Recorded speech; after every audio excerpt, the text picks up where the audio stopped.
என்னடா உங்க கொள்கைன்னு கேட்டேன். என்னடா உங்க கொள்கை அப்படின்னு கேட்டா, தளபதி தளபதி தளபதி தளபதி. அப்படி கத்தாதியடா, அப்படி கத்தாதி. எனக்கு கேட்கும்போது தலைவிதி தலைவிதின்னு கேக்குது.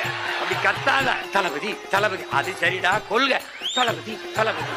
என்னடா சரா, எதுக்குடா வந்திய? டிவிக்க டிவிக்க டிவிக்க டிவிக்க. டேய், டிவிக்க வாடா, விளம்பர கிளம்பி வந்திருக்கிய. சரிப்பா, அப்படி ஓரமா போய் வீங்கப்பான்னு சொல்லுங்க. அணில் குஞ்சு அடி, அணில் குஞ்சு விடு.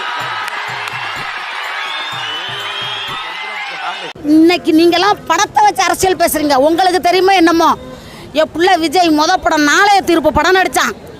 நாளைய தீர்ப்பு படம் நடிச்சு அந்த படம் நடித்த பணத்தை 3 கிலோ அரிசி போட்டு எங்களுக்கு கொடுத்தா நாங்கள் வாங்கியிருக்கேன். நான் வாங்கியிருக்கிறேன். 30 வருஷத்துக்கு நான் வாங்கியிருக்கேன். பிள்ளை நாளைய தீர்ப்பு படம் நடிச்சு என் மவ 23 வருஷம் ஆகுது. நாளைய தீர்ப்பு படம் நடிச்சா அப்பயே அரசியல் அரிசி போட்டு கொடுத்தா என் பிள்ளை நாங்கள் வாங்கினோம். என் தலைவர் என் தலைவியும் போட்ட பிச்சை இன்னைக்கு நீ வாழ்கிற. அன்னைக்கு என் தலைவர் ஜெயலலிதாவும் போடணும்னா நம்ம திருக்கோளையில் இருப்பேன். இது நடந்திருக்கும் கண்டிப்பாக. நாங்கள் போட்ட பிச்சையில் என் தாய் என் தலைவர் நடித்த படத்தில் நீ ஆண்டுக்கிட்டு போய் தமிழ்நாட்டை ஏமாற்றி கையில் வச்சு விளையிற. உன் வீட்டு குடும்ப அரசியல் நடக்குது.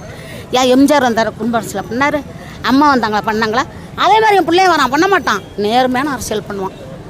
நேர்மையான அரசியல் பண்ணி ஏவன் தலை எழுத்து மாறும்னு பாரு. அன்னைக்கு தெரியும்பா. நீங்கள் பாருங்களேன், அது நடக்கும் கண்டிப்பாக. ஃபுல்லாக உட்கார வச்சுட்டோம்னா என் பிள்ளை அந்த பூமியை விட்டு மறைகிற வரைக்கும் என் பிள்ளை தான் எம்ஜிஆர். இதில் மாற்றமே கிடையாது.